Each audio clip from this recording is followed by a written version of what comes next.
Hello everyone, আসসালামু আলাইকুম। সবাই কেমন আছেন? এই তো আমি আজকে কাস্টার্ড বানাবো। অতি সহজে আপনারা কীভাবে কাস্টার্ড বানাতে পারেন, 5 মিনিটে হয়ে যাবে। আমি কাস্টার্ড পাউডারটি গুঁড়া দুধের মধ্যে গুলে নিচ্ছি।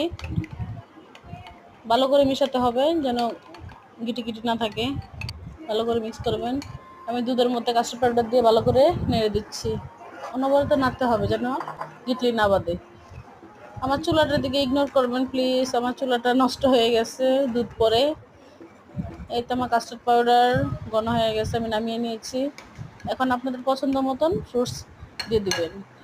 আমার বাচ্চারা এসব ফ্রুটস পছন্দ করে, তাই আমি এগুলোই দেবো। আনার দিয়েছি, কলা দিয়েছি, আপেল আর আঙ্গুর দিয়েছি, গ্রিনটা। এখন আমি এটা মিশিয়ে নেব ভালো করে, ভালো করে মিক্স করে নিচ্ছি।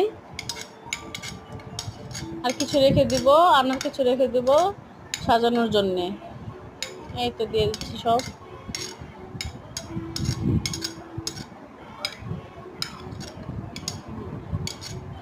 আপনারা আপনাদের পছন্দের মতন ফল দিতে পারেন। আপনারা যদি চিনি পছন্দ না করেন তাহলে আপনারা খেজুর দিতে পারেন, কলার পরিমাণ বেশি বাড়িয়ে দিতে পারেন। এই তো আমি সাজিয়ে নিচ্ছি শেষে যেগুলো ছিল। আল্লাহ হাফেজ।